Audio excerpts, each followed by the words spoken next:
Una vez más, bienvenidos a este programa de miércoles literarios, como todos los meses, el segundo miércoles de cada mes. Hoy tenemos a una persona que es una grata sorpresa poderla tener con nosotros y es la escritora, historiadora e investigadora Teresa Fernández Soneira. Y como ustedes aquí podrán ver a Teresa, que está conmigo acompañándome en esta oportunidad. Y vamos a hablar de un tema muy específico, que es en su obra, porque ella ha escrito de muchas cosas, pero vamos a hablar específicamente de las mujeres en la historia de Cuba, porque eso es muy importante. Y después vamos a ver en qué parte de la historia de Cuba eso se va a reflejar. Pero primero les voy a hablar algo de Teresa Fernández Soneira. Bienvenida, Teresa. ¿Ok? Muchas gracias Maricel. Yo quiero leerles un poco de su bitácora mínima, porque ella tiene una producción impresionante y se ha pasado toda su vida trabajando, investigando, enseñando, haciendo muchas cosas. Y, pero es importante que sepamos un poco de ella, sobre todo para aquellos eh, que nos ven en otras latitudes, en Europa, Latinoamérica, otras partes de los Estados Unidos. Teresa nació en La Habana, Cuba, y se exilió con su familia a los Estados Unidos en 1961, donde reside desde entonces. Estudió en los colegios del Apostolado del Sagrado Corazón de Jesús del Vedado en La Habana y más tarde en el de Madrid, España, y en Notre Dame Academy en Miami. Posee un asociado en artes en filosofía de Miami-Dade College y una licenciatura en humanidades por Barry University en Miami.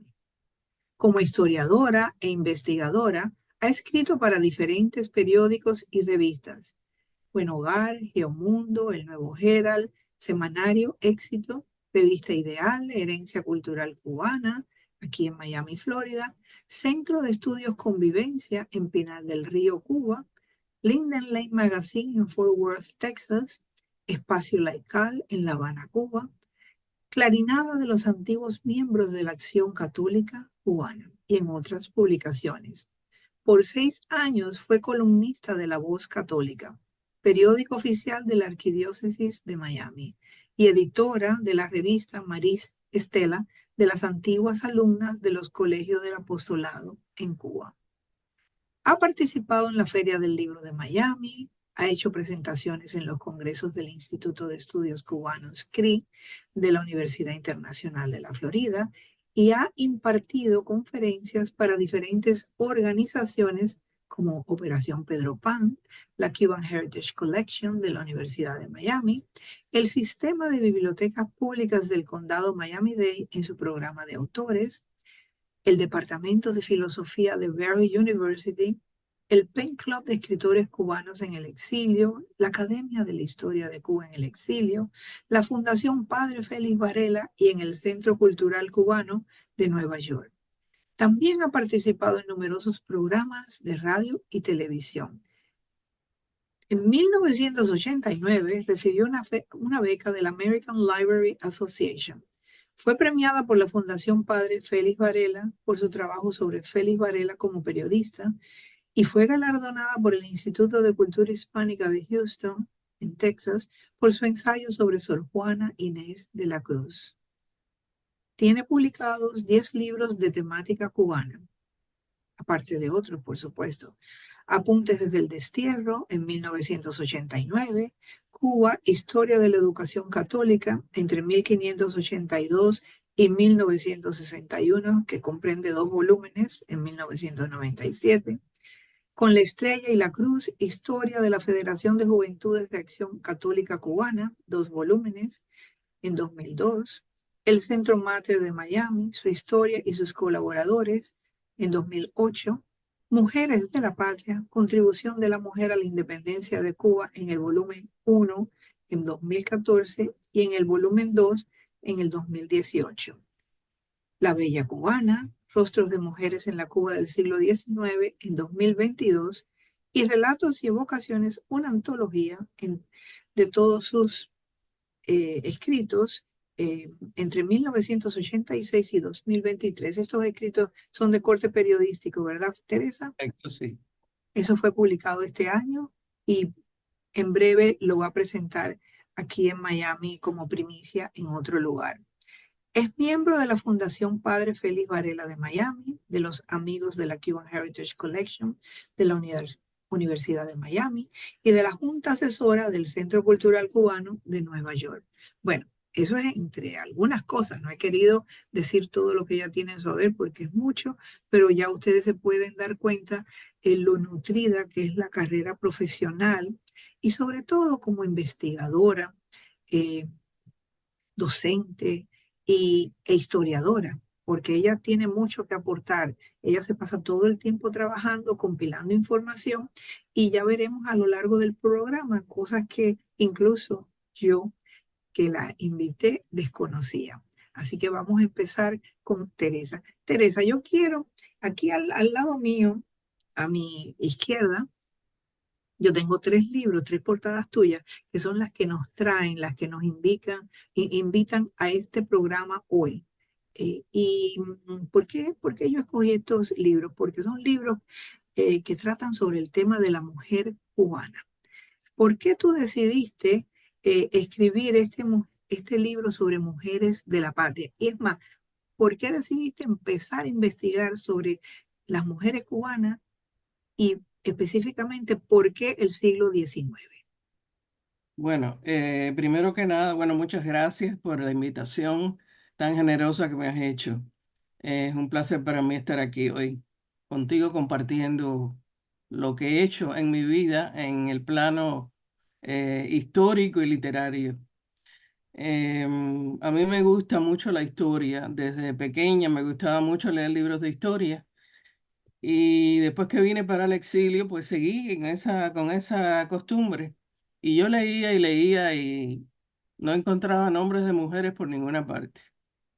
Y eran el general Juan Pérez y su esposa, o la señora de Pérez, y entonces ni siquiera mencionaban el nombre de la persona. Y yo pues dije, esto no puede ser porque todos estos generales, todos estos soldados, todos estos capitanes han salido de mujeres. Por lo tanto, ¿dónde están ellas? ¿No? Que no aparecen por ninguna parte. Y cuando se estaba forjando la República, cuando se estaba forjando nuestra, nuestro, nuestras raíces cubanas del siglo XIX, ¿dónde estaban ellas? Porque tenían que estar ahí. Y Ujú. entonces me di a la tarea, me fui a la Universidad de Miami y empecé a consultar con eh, las bibliotecarias especializadas en el tema de Cuba y me recomendaron algunos libros de bibliografía más que nada. Y bueno, con esas bibliografías empecé a trabajar y empecé a sacar libros y empecé a investigar y claro, a lo mejor me leía 10 libros y en esos 10 libros no había nada. Y seguía sacando y seguía investigando hasta que empecé a sacar. Poco a poco fueron saliendo mujeres por aquí y por allá. Después conocí a personas que eran familiares de algunas de esas mujeres que me ofrecieron información y fui componiendo aquella madeja que estaba toda hecha un desastre, ¿no? Y fui hilando por aquí y por allá y pude desenterrar 1.400 mujeres. Claro, ya yo llevo 15 años en esta investigación y todavía me faltan dos volúmenes más. Aparte de esos dos que están ahí, de Mujeres de la Patria, el 1 y 2, todavía vienen dos volúmenes más para acabar el ciclo de la mujer cubana en la historia de Cuba. Una Y pregunta, ¿cuándo fue que empezaste específicamente esta investigación? yo diría que sería por el 2009, 2008, que yo todavía estaba activa trabajando en otras cosas, porque esto era para mí como un hobby, no era que me había dedicado a eso, Pero un hobby serio, muy serio.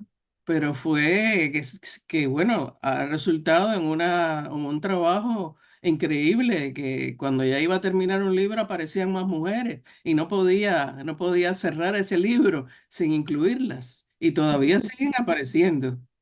Así que esa ha sido como mi misión, creo yo, ya después que me jubilé y en eso estoy. bueno, es que tú llevas toda una vida escribiendo sobre otros temas. Sí, Y, exacto. y entonces en estos últimos 15 años es que tú te has dedicado en A la mujer específico cubana. a la mujer cubana y creo que es un importante legado. Aquí existe otra, existen dos mujeres, una en Cuba que es Mirta Yáñez, que ha Ajá, hecho algunos estudios y yo he visto que tú las has citado en tus libros, sí, has recogido información de esos libros. Y la otra persona que aquí hizo algunas investigaciones previamente es Concepción Alzola, correcto. eh, que hizo algunas investigaciones y desgraciadamente murió sin publicar el libro con posterioridad. Juan Manuel Salvat lo publicó, pero Sí, todavía necesitaba eh, más información. Ella yo creo que murió muy a destiempo. La necesitábamos un poquito más. Así que de cierta manera tú has venido a compensar todo eso que no se ha hecho, que no se ha buscado, y mm, tienes toda la razón. La mujer siempre estaba invisible ajá. en los libros de historia, Estaba en la penumbra. en las penumbras. Entonces, pero a mí me sorprende, por ejemplo, en estos dos libros que tengo a mi derecha, que eh, no, a la izquierda los tengo, de acuerdo como la persona me está percibiendo a Mm, través del programa. En los libros estos de Mujeres de la Patria 1 y Mujeres de la Patria 2, hay diferentes mujeres que tú las ves que estén en plena guerra, ujú. con fusiles y en actitud de que estaban en alguna conspiración o No, algo así. sí, sí, no, no, porque había guerreras de verdad y había mujeres que se fueron. El problema es que si se quedaban en las ciudades, en los pueblos, y no se iban con sus maridos o sus hermanos o sus padres para la manigua, o sea, para el campo, si no se iban, corrían el peligro de que los españoles llegaran a la ciudad y acabaran con ellas, las mataran, las llevaran presas, lo que fuera. Entonces todo se iba, la familia entera se iba para el campo, a las montañas a esconderse y muchas fueron guerreras de verdad. Algunas murieron y otras pues se dedicaban a cocinar a los enfermos o a hacerles uniformes o a enseñar a los niños en el campo. En fin, que tuvieron una cantidad de trabajo muy diverso en los 10 años que duró la Primera Guerra por la independencia de Cuba, del 68, 1868 a 1878. O sea que hubo muchas mártires mujeres que se Esa, desconocían. esa es la guerra, la primera guerra de independencia que fue la guerra de los 10 años. Correcto.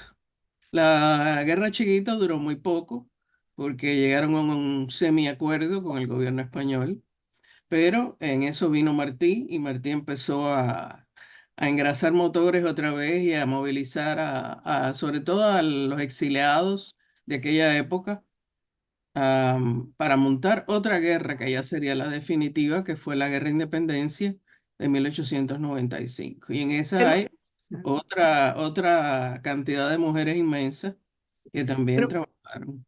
pero volviendo a la primera, al primer tomo y a la primera etapa de la independencia de Cuba.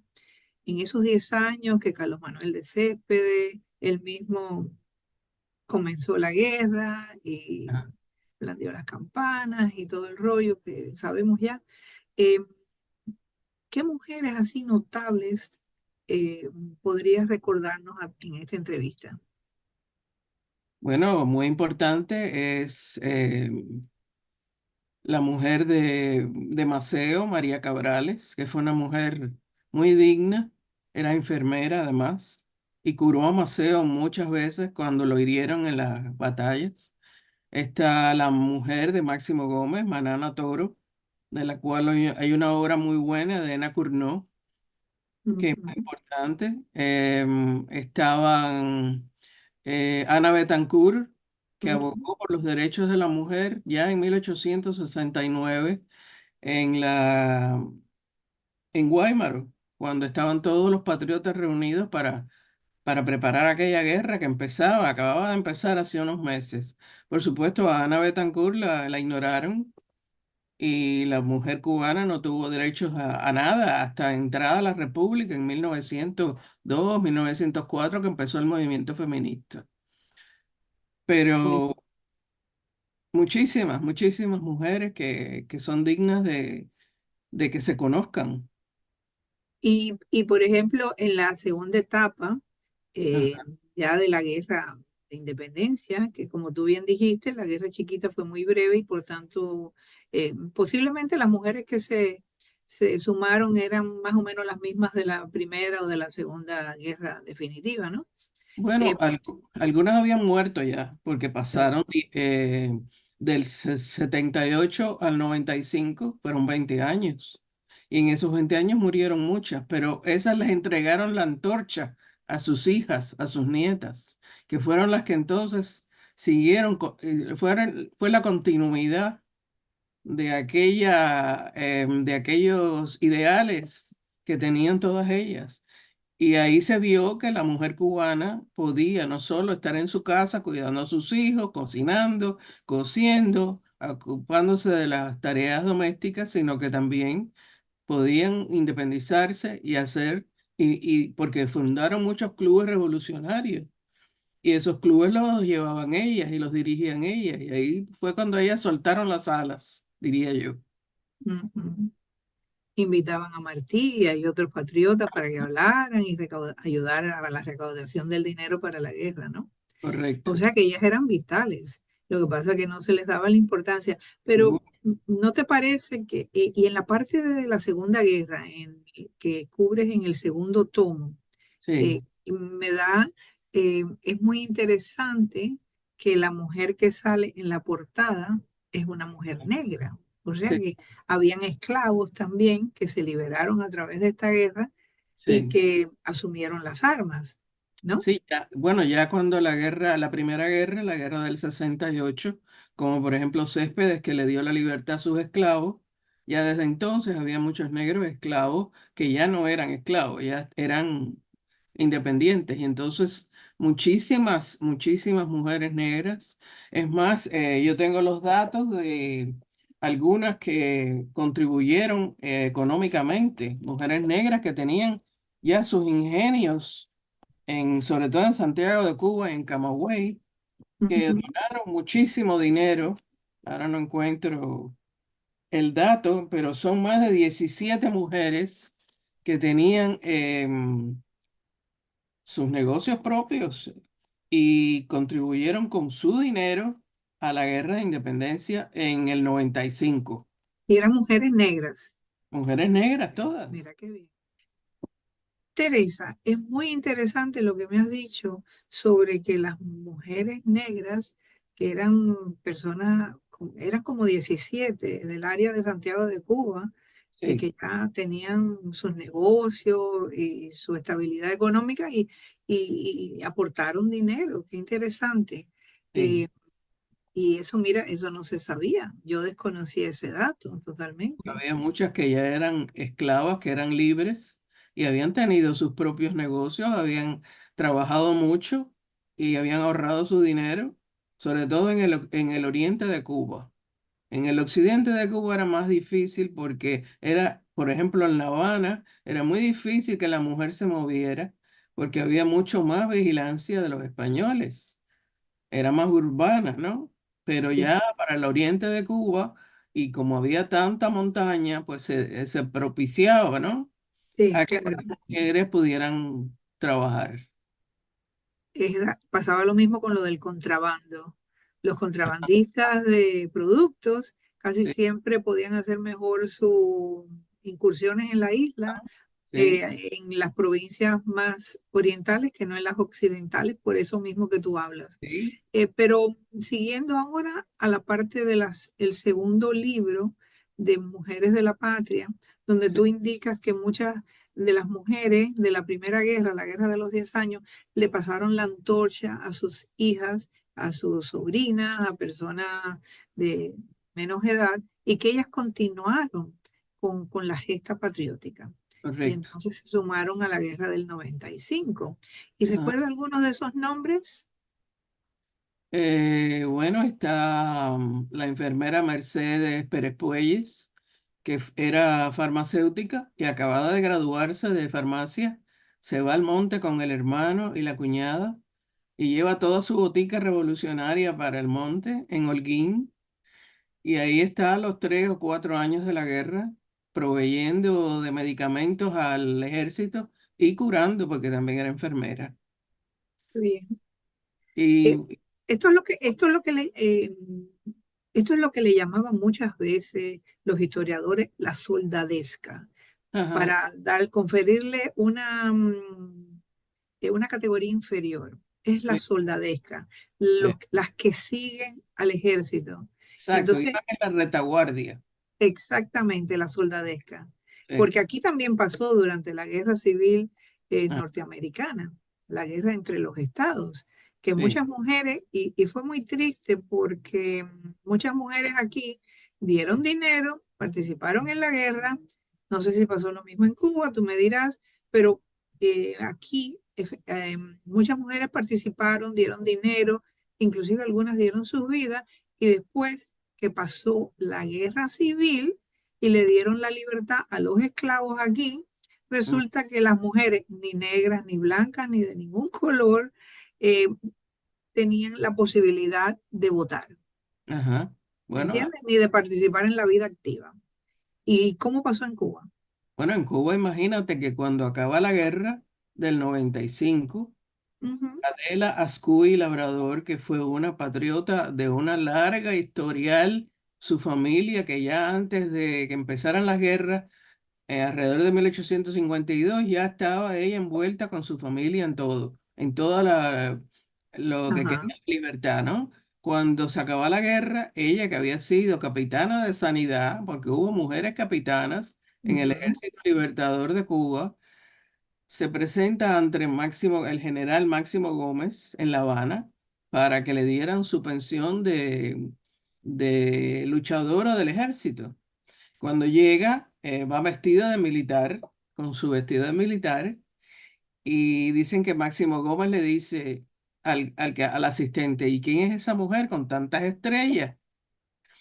Y entonces el asistente le explica quién es y él le dice, no, una mujer es imposible que esté de militar con tantas estrellas. Yo no le voy a dar la licencia ni le voy a dar ningún dinero de terrible. veterana, de veterana. Pero bueno, más adelante estudiaron bien su expediente y se lo dieron.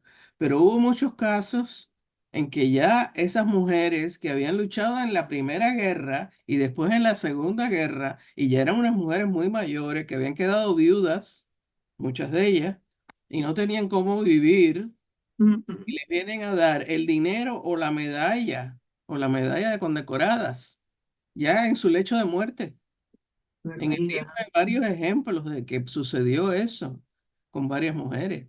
O sea que ni siquiera quisieron reconocer el trabajo que todas esas mujeres habían hecho. Es increíble. Por eso es que yo sigo con esto, porque es que no se puede perder esta historia. No, cuando yo empecé a leer sobre tu trabajo de investigación y tus libros y tal, yo dije, oh, pero ¿qué es lo que ha descubierto aquí Teresa? Sí, Esto es maravilloso porque es importante que las sociedades tengan en cuenta la labor de esas mujeres que ha pasado prácticamente desapercibida.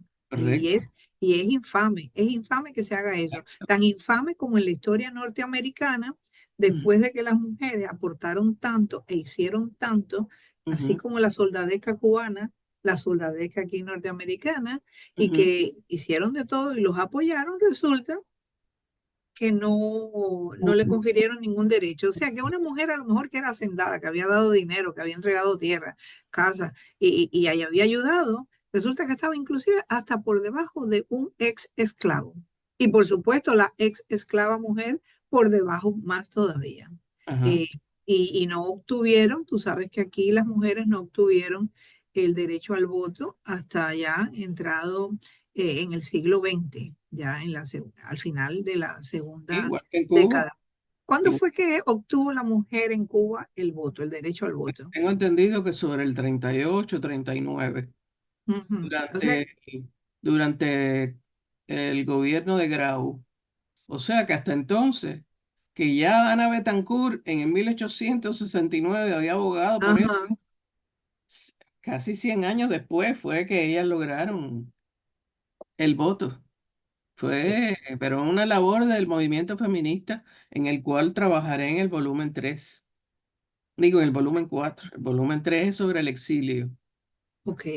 El exilio, cuando tú hablas de exilio, es el exilio del siglo XIX, porque Correcto, toda sí. tu labor de investigación es Es el siglo cerca del XIX, claro. siglo XIX.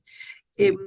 como escritora, a mí siempre me llamaba la atención de la fortaleza de una escritora como Gertrudis Gómez de Avellaneda, que Ujú, ella se impuso en la sociedad de su tiempo, que es del siglo XIX, y sí. posiblemente una de las obras más importantes en contra de la esclavitud y a favor del feminismo y que a la mujer se le reconociera, eh, nunca se le quiso dar crédito.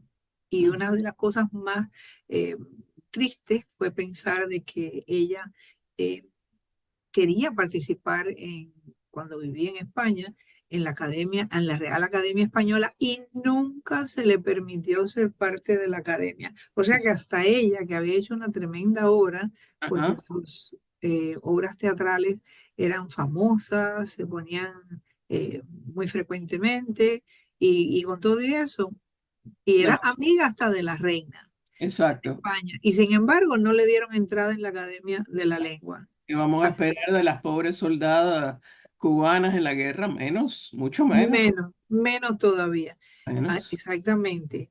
Entonces, ya tenemos que esto de mujeres de la patria es básicamente tu investigación centrada en el cúmulo de mujeres aproximadamente que estuvieron aportando directamente a la guerra. ¿Y Ujú. cuál es el cálculo tuyo? Más o menos cuántas mujeres tú has alcanzado a investigar que participaron directamente en estas guerras. Bueno, yo he documentado 1.400. Ujú. Pero En me que- dices que siguen apareciendo. y claro, pero es que es lógico porque Cuba tenía 1 millón de habitantes en aquella época. Por lo tanto, por lo menos tiene que haber medio millón de mujeres o 400.000 mujeres que de algún modo estuvieron involucradas en la contienda. O sea Correcto. que 1.400, la gente me dice, pero qué barbaridad, como tú has podido. No, pero es que eso no es nada comparado con la población que tenía Cuba. Sí, eso Y es la punta del iceberg, exacto, eso es un comienzo. El que venga atrás de mí, que continúe, porque que deben continúa. continuar. No, Deben y con- yo creo que quizás las historiadoras dentro de Cuba también podrán desenterrar más casos así porque sí, están más en in cuando situ, en el tengan, lugar. cuando tengan acceso a los documentos, porque Claro, el problema es que claro, no tienen acceso y por eso no pueden. claro. Quizás esos documentos están en los archivos militares o algo así, me imagino, Posible. ¿no? En De la España, guerra. en España, en Simancas hay muchos, me han dicho, y El archivo de Simancas. en el archivo de Simancas, y me han dicho que en la Biblioteca Nacional también. Yo, como he hecho toda mi investigación aquí, local, en la Universidad de Miami, algunas cosas las he pedido a la Biblioteca Nacional de España y me han mandado copias de documentos, pero es un trabajo inmenso y yo estoy sola haciéndolo todo, ¿no? Investigo, escribo, publico, todo lo hago yo. O sea que es bien difícil, pero, No, claro. Es pero una obra monumental. disfruto muchísimo mi trabajo, eso sí. Entonces, tú estás trabajando ahora en el tercer libro Sí, que es sobre de esta serie. el exilio del siglo XIX, que fueron, ¿Dónde radicaba ese exilio básicamente? como ahora el exilio cubano, ahora que estamos en todas partes, Pero cuando específicamente, ¿dónde estaban aquellos que se colonias. interesaban por el tema de la Bueno, guerra? en Estados Unidos había, por ejemplo, en Washington, en Boston, en Filadelfia, en Cayo Hueso, en Tampa, en Ocala En había. aquella época no había en Miami, porque Miami no No existía. existía todavía. Si no, hubiera habido también. Sí, Después en América del Sur, Colombia, Venezuela, Ecuador, Paraguay, México, por supuesto, en México la colonia cubana era inmensa, sobre todo en Yucatán. Y después tenemos en Europa, había algunos en España. La colonia de París era muy famosa porque eran la gente de dinero de Cuba que se habían ido a París, y ahí tenían un grupo grande de colonos que contribuyeron con dinero, no lo suficiente, creo yo, pudieron haber dado más, pero bueno, ayudaron. Ahí estaba Marta Abreu, la gran Villa Clareña que tanto hizo por su ciudad, y después mandó ayuda a la guerra, mandó en aquella época $200,000. Era una barbaridad de dinero. Wow. No, en aquella época era como decir ahora 10 millones, yo creo. Exacto, ajá. Y además de eso ayudaba a las viudas que habían quedado viudas de la guerra. Además de eso, fletaba expediciones. Ella preguntaba cuántos rifles hacen falta para ir en la expedición a Jacksonville, y allá iba el dinero para eso. O sea que en realidad esa mujer tenía mucho dinero, pero también compartió mucho de su peculio a ayudar a la guerra. Ujú. Sí, no. Entonces, El rico no tiene obligación de dar. claro, Es la disposición de esa persona y la coyuntura de que sea rica y que tenga deseos de ayudar. había que querer a Cuba para ayudar a liberarla. Ujú. Entonces, todas esas colonias que había por todas partes van a estar en este volumen 3, porque cada colonia contribuyó de una forma diferente. O sea, cuando tú dices colonia, son las colonias de exiliados del siglo Y XIX que se asentaron en diferentes países. le llamaban colonias, ellos mismos Le le llaman llamaban la colonia. colonia de Costa Rica, la colonia de México, Ajá. y Martí visitaba todos esos lugares para arengar a aquella gente, que de ahí salen los grandes discursos de Martí, que va a Cayo Hueso, que va a Tampa, que va a Nueva York, bueno, vive en Nueva York, a Ujú. Filadelfia, funda clubes, en fin, él está. A Cayo Hueso, iba a Cayo Hueso Oh, también. en Cayo Hueso hay un cementerio histórico que está lleno de sepulturas de cubanos. Ahí está la esposa de Perucho Figueredo, el que compuso el himno nacional. Está la esposa y hay 3 hijas y un hijo enterrados ahí. Y hay Mira, muchísimos cubanos enterrados de la guerra. Y las víctimas del Maine, muchas fueron enterradas también en ese cementerio. O sea que la historia de Cuba tiene muchas ramificaciones, sobre todo en esa época. Pero es que ahora se ha vuelto a repetir la historia con todos los grupos de cubanos dispersos por todas partes del mundo, también en ujú. exilio, Ya veo. desgraciadamente. Así es. Y bueno, pasando al número 4, porque esta serie de Mujeres de la Patria tiene 4 tomos. El Tendrá. tercero tendrá. El tercero ya está casi terminado, ¿verdad? Bueno, espero publicarlo el año que viene, sí. El próximo año. Y el cuarto, ¿sobre qué va a tratar el cuarto tomo?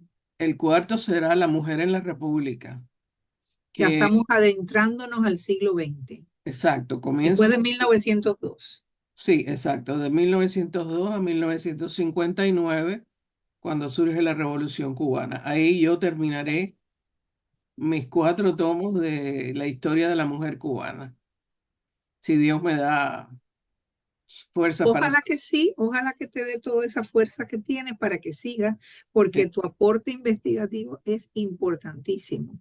Y la verdad que has desentrañado muchas cosas que incluso yo que he estudiado historia, me he desayunado de muchos temas contigo, te lo Claro, confieso. yo Así también. que ajá, así que esto me ha gustado muchísimo. Y veo, y entonces el número cuarto es lo que tú me dices que va a tratar del 1902 a 1959. Ok, entonces todo eso esperemos que en los próximos 2 o 3 años lo podamos leer. Vamos a ver. Entonces, ahora hay otro libro que yo incluí en este programa y es el libro La Bella Cubana.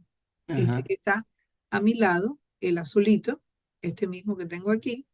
Y, y hay una cosa que quiero leer que sale en la contraportada del libro y dice, en este fascinante libro de imágenes antiguas que ensalzan el encanto de la mujer criolla desde el período colonial hasta la primera década del siglo XX, el lector se deleitará con los ambrotipos, ferrotipos, imágenes a la albúmina, daguerrotipos y otras técnicas fotográficas del siglo XIX.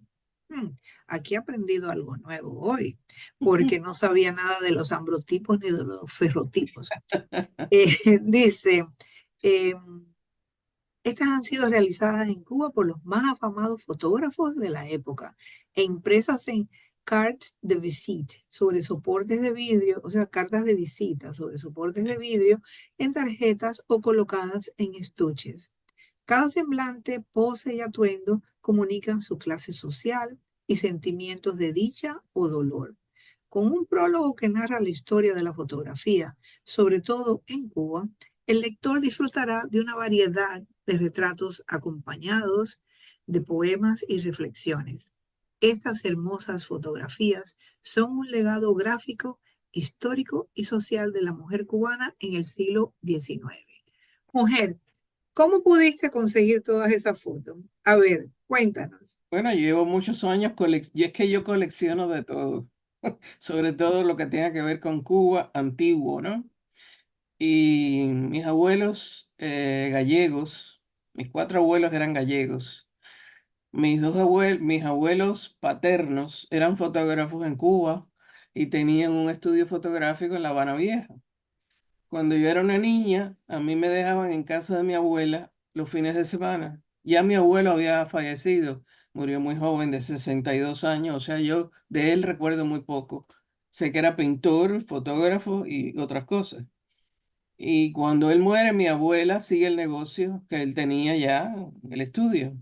Y cuando yo me voy a pasar los fines de semana con ella a su casa, pues ella me enseñó cómo tomar fotografías, cómo revelar fotografías y desde pequeña ya surgió en mí un interés muy grande por la fotografía. Siempre me ha gustado y a mi padre también. Y entonces, cuando vine al exilio, empecé a coleccionar fotografías antiguas de Cuba, más que nada de mujeres.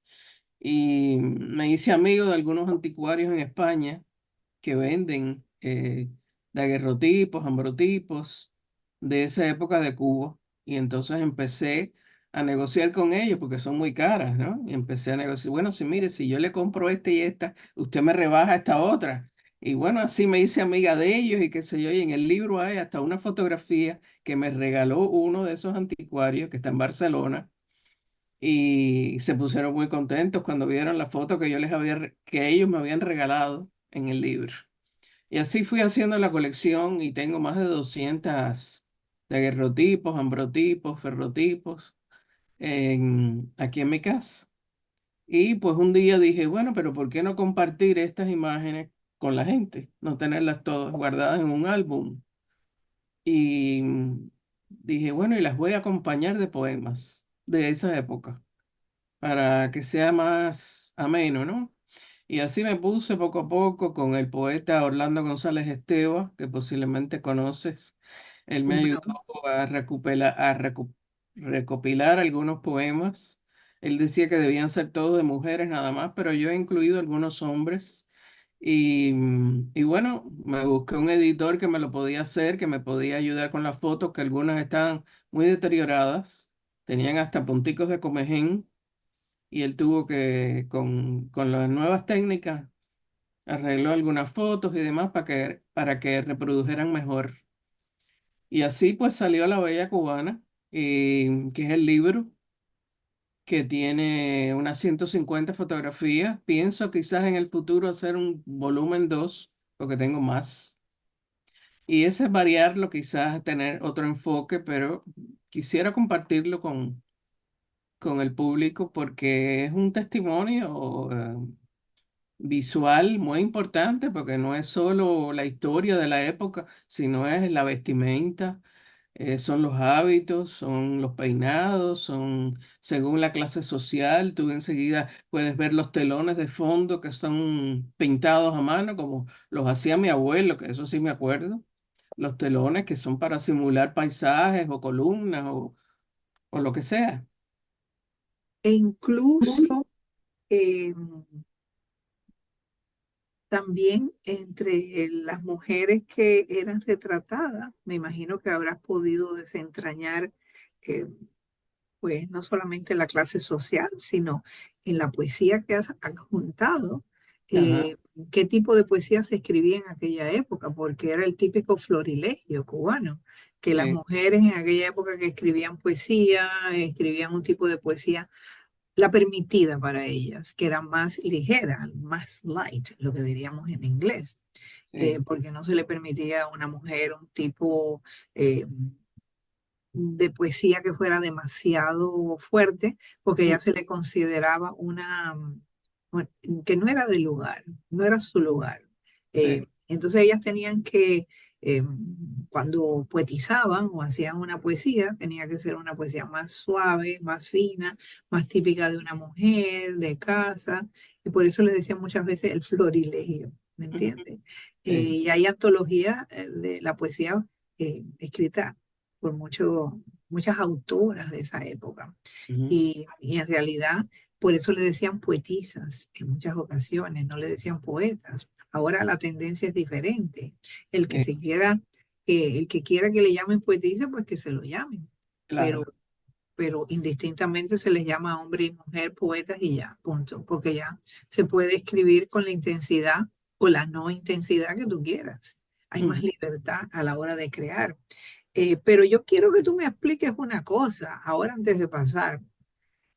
¿Me podrías explicar de estas técnicas fotográficas? Si es que tu abuela te lo llegó a explicar. ¿Cuál es la diferencia entre un ambrotipo, un ferrotipo? Y yo sé lo que es un daguerrotipo, pero no sé lo que es un ambrotipo y un ferrotipo. Y no quise buscarlo en Google. Quise que tú me lo explicaras. Bueno, el ferrotipo es el que hacen sobre precisamente ferro, hierro. O El sea, hierro. son planchas El hierro. metálicas. Ah, Planchas metálicas, lo que imagínate el costo de eso, porque el ambrotipo todavía es más caro porque son planchas de plata. Y era una imagen nada más lo que se podía sacar en aquella plancha entonces era costosísimo. costosísimo, nada más que las personas muy pudientes podían pagar aquello al principio. Ya después se fue abaratando porque hubo mucha demanda y hubo muchos fotógrafos que a Cuba llegaron en 1841 ya. Fue el primer país de América en tener un estudio fotográfico después de Estados Unidos. Mira, interesante. Y entonces, al haber tantos fotógrafos ya dedicados, la demanda era muy grande y fueron bajando los precios y bajando los precios. Y ya llegó un momento que todo el mundo se podía retratar. Y siguió el daguerrotipo hasta entrado el siglo XX. Ujú. Pero el ferrotipo es sobre una plancha de metal y el ambrotipo es una plancha de... Y tenían otros líquidos, o sea, no era solo nitrato de plata. Yo me acuerdo que mi abuela tenía las uñas grises ya del nitrato de plata que se usaba para revelar, porque había que ponerlo en una bandeja de esas químicas y Sí. después limpiarlo en otras químicas y entonces después enjuagarlo, secarlo y cortarlo para dárselo al cliente. Pero era un proceso. Ujú. Ahora que las muchachas se tiran sus selfies ellas mismas, Ah, ajá. toda su familia y la gente, Y que que con las fotos son digitales, es y otra cosa. digitales, y las borra y las pone y las manda, que todo Sí. es mucho más fácil. Ya veo eso, Pero la fotografía, cuando aquello tenía más calidad, fíjate cómo han llegado a nosotras todas esas imágenes, claro, que es historia. exactamente. Hablan sin hablar, como digo yo, esas mujeres todas tienen una historia, que sabrá Dios si fueron felices o fueron desdichadas o si murieron sus maridos en la guerra, porque es No de eso. aparece, sí, los nombres, ¿tú los llegaste a localizar o Algunas, no? la mayoría son anónimas. Algunas están dedicadas por detrás, como la mujer de la portada, se llamaba Candelaria y estaba exilada en Cayo Hueso. Pero cuando finales del 1894-95 ya había muerto. Mm, Porque en la dedicatoria pone fulana, le hubiera gustado mucho que tú tuvieras esta fotografía. Así que algunas se puede decir quiénes son, pero la mayoría son anónimas. ya veo. Bueno, pero desde el anonimato, tú has desenterrado la belleza de la mujer cubana en aquella época, en el siglo XIX, que le gustaba de vestir bonitos atuendos ¿Mm? y a pesar de que no tenían las posibilidades de hoy día, tú ves que se vestían muy bien. Oh, sí, Y les gustaba el encaje, les gustaba el bordado, les gustaban muchas cosas que sí. enaltecían la ropa de aquella época. Sí, como dice la condesa de Merlín en su libro Viaje a La Habana, que ella dice, la mujer cubana le gusta arreglarse mucho, Por la mañana se viste de tal forma, cuando llega el mediodía se quita la ropa y se la da a la esclava, se la regala, no se la pone más. Las medias se las pone, si no son nuevas, no se las pone. Y así, claro, esa sería una mujer muy Y esa pudiente. es una excepción, las que tenían mucho dinero. Pero esa es la historia que ella cuenta en su libro Viaje a La Habana, que por cierto es muy interesante. Ujú. O sea que tú tienes más fotos como para hacer un segundo tomo de este libro, La Bella Cubana, que es tan lindo. A mí me gusta ver estas Sí. fotos, me parece emocionante. Es un viaje al pasado y yo no puedo hablar de tener nadie en el pasado en Cuba en esa época, porque mi familia llegó de España y de Francia años después, en el Ajá. siglo XX. Pero, pero en honor a la verdad es muy Mira, lindo esto de... precisamente ayer me llegó esta foto. Tienes que echarle un poco más para abajo. Ah, mira qué bonita. Son dos niños Dos niñas. y no se sabe quiénes son porque no dice. Mira qué cosa. Es lo que yo veo muchas veces cuando tú vas a un restaurante que decoran las paredes con fotos de ciertas épocas y tú a Ujú. veces te pones a pensar, ¿y quiénes serán ellos? Ajá. ¿Quiénes fueron ellos? ¿Qué, ¿Entiendes? qué vida Sí, tuvieron? qué vida tuvieron, qué Como vida digo yo con tuvieron. estas mujeres, qué vida habrán tenido con las guerras andando, porque esas son fotos de esa época. Correcto. Bueno, pues yo pienso que hemos recorrido por toda la obra más significativa tuya que tienes sobre la mujer, pero yo sé que tú has escrito otras cosas sobre la mujer. ¿Quisieras mencionarlas en este momento antes de que terminemos el programa? Bueno, he escrito sobre familias cubanas, como la familia de Néstor Leonel Carbonell. Los Carbonell. Ajá. He escrito sobre la familia de los Portuondo en Santiago de Cuba. He escrito sobre los Figueredo, también en Oriente. Em, en fin, después he escrito algunos artículos religiosos que Ujú, tienen que ver con la historia de Cuba, sí, como he escrito mucho de Félix Varela y he escrito artículos de viajes, he escrito mucho. En fin, pero la mujer, que es lo que nos trae, la la, que... la mujer, Ah, he escrito mucho de Marta Abreu y la gran Marta. obra que hizo en Santa Clara y la obra filantrópica que después dejó en París, porque hay un salón cubano en la universidad, en la Sorbona, que ella instituyó cuando ella vivía allá, cuando la guerra, que ella vivía en París. Hizo esa otra contribución.